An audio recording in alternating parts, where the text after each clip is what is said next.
पश्चिम बंगाल के मुख्यमंत्री शुभेंदु अधिकारी पर कथित हमले की साजिश रचे जाने के संदेह में राज्य पुलिस की स्पेशल टास्क फोर्स ने पूर्व वर्धमान जिले से हामिद मंडल नामक एक व्यक्ति को गिरफ्तार किया है। प्रारंभिक जांच में जांच एजेंसियों को उसके कथित तौर पर जम्मू कश्मीर से जुड़े संदिग्ध आतंकी नेटवर्क से संपर्क के संकेत मिले हैं। सूत्रों के अनुसार गिरफ्तार आरोपी पिछले कुछ समय से मुख्यमंत्री के काफिले और सार्वजनिक कार्यक्रमों की गतिविधियों पर नजर रख रहा था।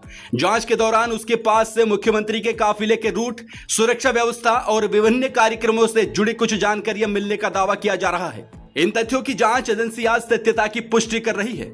गोपनीय सूचना के आधार पर एसटीएफ ने पूर्व वर्धमान के रेनेसा हाउसिंग की छापेमारी की, जहां से हामिद मंडल को गिरफ्तार किया गया। पूछताछ के दौरान यह पता लगाने की कोशिश की जा रही है कि इस कथित साजिश में और कौन कौन लोग शामिल हो सकते हैं तथा क्या किसी बड़े हमले या अन्य साजिश की योजना बनाई गई थी। हालांकि मामले को लेकर पुलिस की ओर से अभी तक विस्तृत आधिकारिक बयान जारी नहीं किया गया है। जांच जारी है और एजेंसियां सभी पहलुओं की गहन पड़ताल कर रही है। आधिकारिक पुष्टि होने के बाद ही पूरे मामले की तस्वीर स्पष्ट हो सकती है।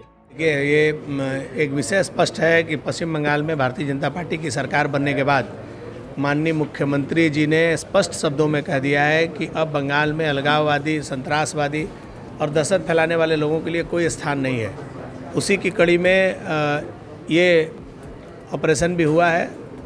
पिछले एक महीने पहले कई तरह के इंटरनेशनल कॉल मेरे पास भी आए और उसमें कई सारे दस्तावेज भेजे गए जिसमें ये बताया जा रहा था कि मुख्यमंत्री के पीए को हम लोगों ने मारा, इनको मारा, उनको मारा, पूरे देश में, जैसे अपना खुद का गुणगान करके और एक थ्रेट देने का काम किया गया था। और बाद में सिर्फ मुझे नहीं, मेरे पास एक वीडियो भेजा गया मेरे ऑफिस का, मेरे गाड़ी का, कि आप मेरे राडार पर हैं।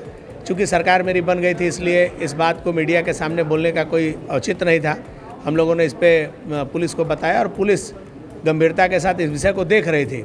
चूँकि विषय पूरा अंतर्राष्ट्रीय था इसलिए थोड़ा समय लगा, लेकिन एसटीएफ ने अंततः सफलता पाई है। और इसके पीछे जितने लोग हैं और जहाँ से भी ये रैकेट चलता है वो एक एक लोगों को चिन्हित करके उनके खिलाफ कार्रवाई करने का काम हमारी सरकार करेगी। और ये मैं आश्वस्त करना चाहता हूँ पश्चिम बंगाल के लोगों को भी कि अब बंगाल के माटी पर इस तरह के जिहादी गतिविधि करने वाले लोगों के लिए कोई स्थान नहीं है। ये एक समय था जब बंगाल आतंकवादियों के लिए, अलगाववादियों के लिए सबसे सेफ जगह होता था।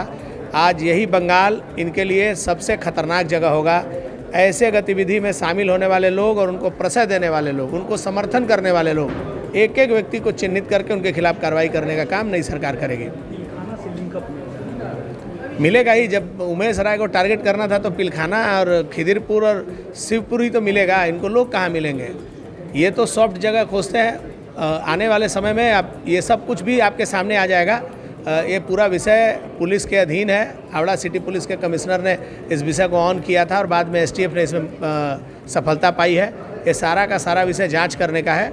आगे समय बीतने दीजिए, आपको सब कुछ आपके सामने आ जाएगा। क्या लगता है जिस तरह से धमकी आ रहा है, सुरक्षा क्या और कड़ा करना चाहिए आप? अरे कुछ नहीं, हम लोग दुनिया को सुरक्षा देने के लिए हम लोग को सुरक्षा का ज़रूरत नहीं है। आप एक बात जान लीजिए कि बंगाल के लोग, नेता का बात छोड़ दीजिए, बंगाल का हर एक व्यक्ति सुरक्षित है और उसके सुरक्षा की जिम्मेवारी हम लोगों के ऊपर है। हमारा सुरक्षा का जिम्मेवारी किसी को नहीं लेना पड़ेगा, हम लोग खुद ही सक्षम हैं।